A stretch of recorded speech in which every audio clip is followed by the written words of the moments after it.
This episode of TRS is brought to you by the new T-Series from Kef, Slim Speakers, Serious Sound. Today, it's time for another swashbuckling installment of Pirates of the Caribbean.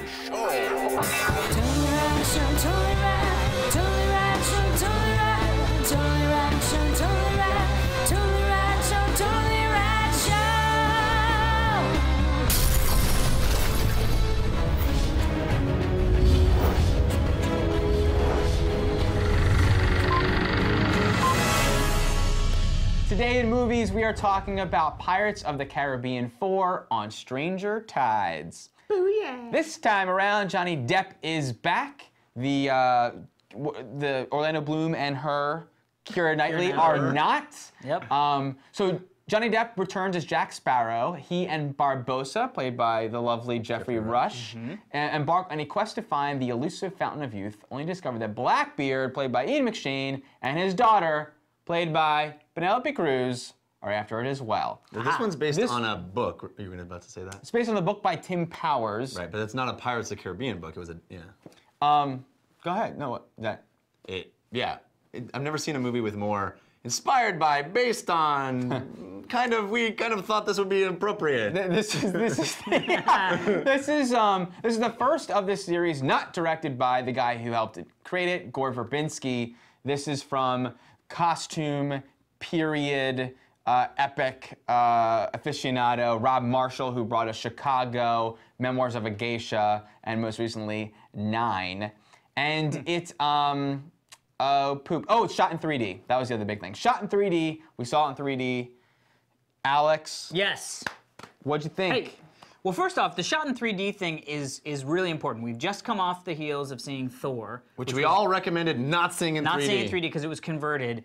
The opening scene in this makes you go, okay, I understand. The 3D was really good in this, in my opinion. Some of the shots, you really felt the scope of things, like when he was being dragged into the palace for the first time. You're like, wow, I get why 3D can be this cool thing. The water on the first, when it starts opening on the water and then seeing the depth of the water, it was like, wow, the space of the ocean, this is cool.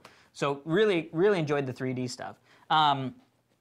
You know, I'm kind of the guy who has a lot of fun seeing these movies. I thought this movie was a lot of fun. There were some really unique takes on classic tropes of these things. I thought their take on the Fountain of Youth and how to get to it was really pretty fun.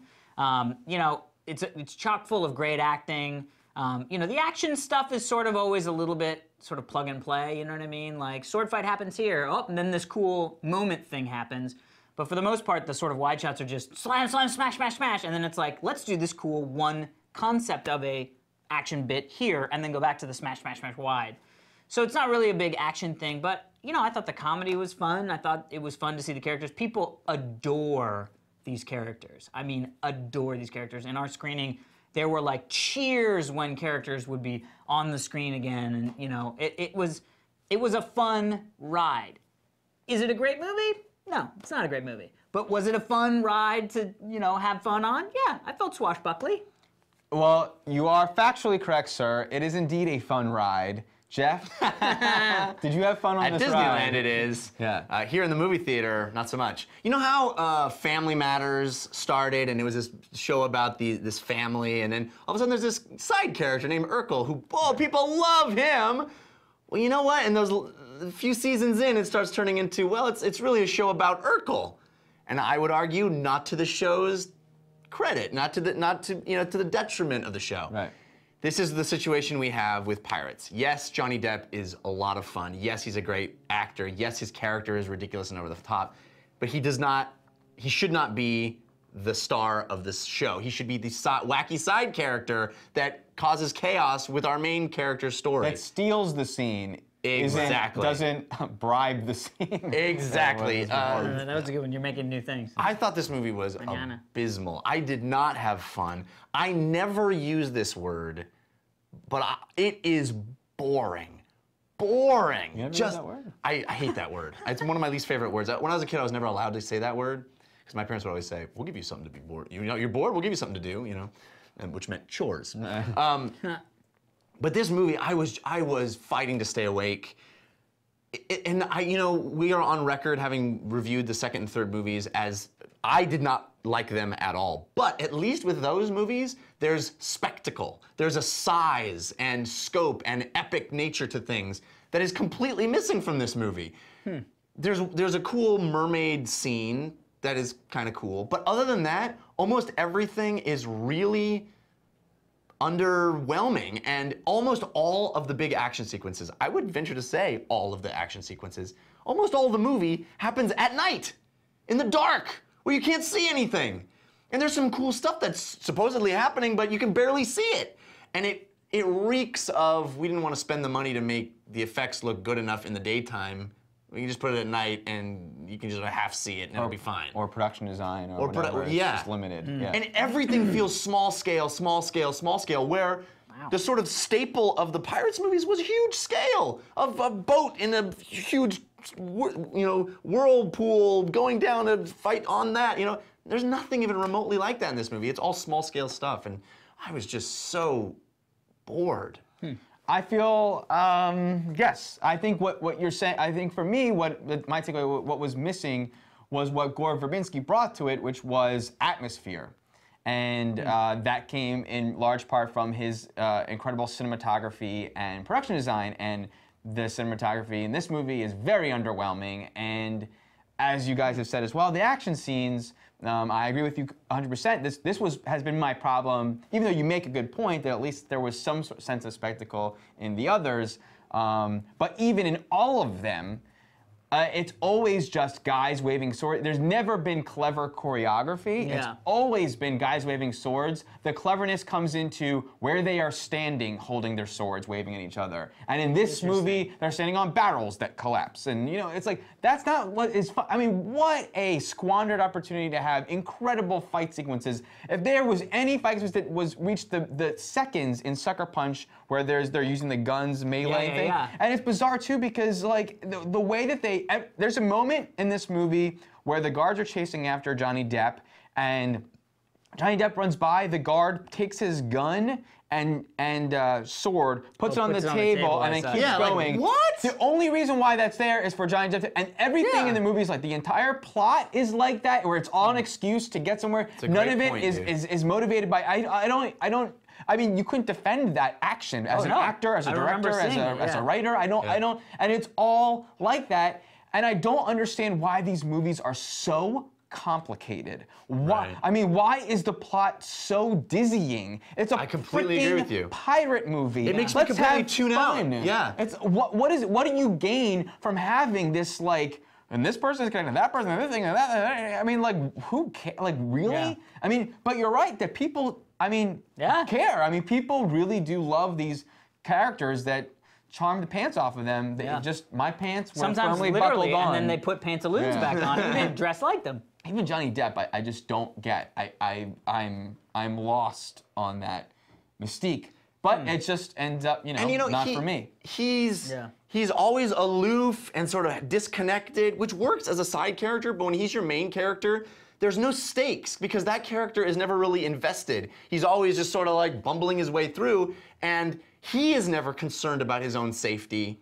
True. It's always like, well, this wacky moment will happen, and I'll get through it, and I'm on to the next thing. And it's like, well, how am I supposed to care if there's no one in the story that cares? And then there's this weird side plot, this like Romeo and Juliet side plot that happens that these characters are just kind of introduced halfway through the movie, and we're supposed to care about them. Yeah, that was really weird. It's so boring. There's a really cool sequence.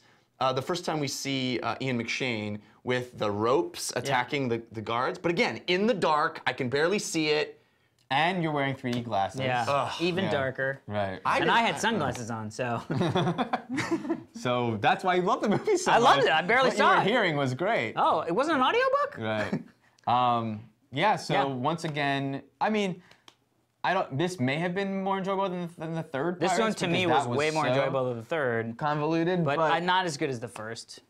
Yeah, the first still is the best to me because it's the most piratey and less convoluted. But yeah, they're lost to me. It's like you were saying about Fast and Furious. except without the fun. Yeah. I There's was no. like- I didn't. I mean, I'm glad you had fun I, because I did not. I found some fun, but it wasn't. I mean, it wasn't. I'm not over the moon about this at all. But Yeah. And characters' motivations don't make any sense. There's huge sequences that, there's that sequence where they're on the boat that's tilting back and forth, and it's like, A, how did he get on there if it didn't without it tilting? B, it's there just to make a silly scene. And why? Oh, that's it's the like a thing. cartoon. And the guards have guns and don't. They use their guns as swords. They use the bayonets at the end. The whole movie. I know why you guys did that. I mean, Yeah. I know why. So they're sword But fighting. there could have been a clever way to get us there, or to not Yeah. give them guns or give swords. Whatever it is, it's Yeah. like just really. It's okay to do that one, but everything I have to go. Okay, I guess I can't. I don't buy this. I don't buy this. I don't buy that. Yeah. It adds up to what am I watching? What am I invested in? As you were eloquently saying as well. Anyway, so Pirates a, 4. half a thumbs up from Alex if you like the other ones. Yeah, I mean, there's. I mean, fun to be honestly, had. if you like the other ones, you're gonna love this Well, because yeah. people were I mean, Yeah. the people who love this love this. Yeah. If you don't like it, this Yes. ain't gonna convert you. Oh yeah, I'd rather yeah, be yeah. riding the ride at If you liked 1 and hated 2 and 3, you're not gonna like 4.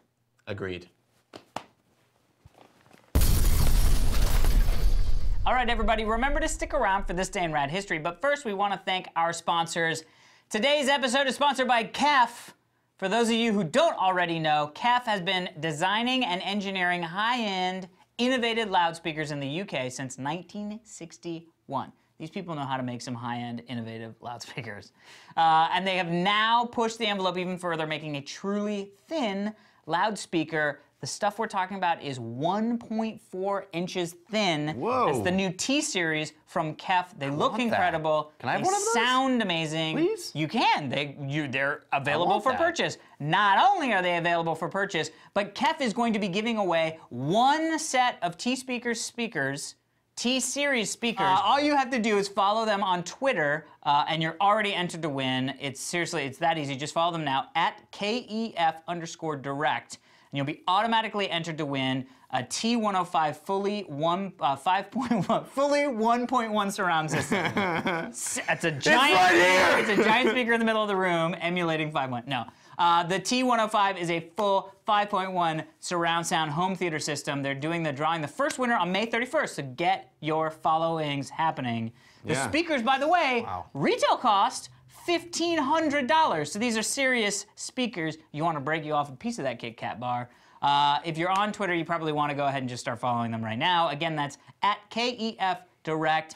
Thank you, KEF, and the new Underscore direct. T-Series. Don't forget that. Underscore direct. That's the most difficult part of this whole thing. You It can is win the underscore. speakers, and the hardest part is finding the underscore on your keyboard. Correct. So Let me thank you. just underscore that.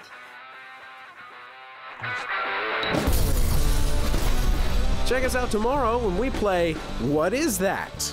Today is May 19th, and on this day in 1999, swing, Sadness rules. The Phantom Menace was released. And that happened. Wait, I have pictures of myself waiting in line to see that movie, so excited. I have a picture of myself in the theater with my friends going, ah! And I remember that moment sitting in the chair, and it goes, ba, ba, ba, ba, ba, ba, ba, ba, ba, ba, and feeling euphoria, and then that whole movie just wanting it to be better. When did it? I enjoyed it. You didn't enjoy it. No, I came out of the theater going, that lightsaber battle at the end was awesome, and people, it was there was a lot of When did you not Yeah. like it? You know what I mean? Like when did it? every day afterwards. Was it? Were you like on the drive home with your friends going, you know that stuff in the beginning? Like, well, that was a little weird, right? Or There was is always that this what it was voice in the like? back of my head. It was going like, this was a disappointment, dude. It But was, you for didn't me, it want was to when admit it. my buddy and I were playing afterwards, and he went, "Oh, your metachlorian count's too low," and I was like, "Oh, damn it!" And then I went, "Wait, that is the stupidest thing I've ever heard of." So I'm not Jedi. Thank you, at David Strippins.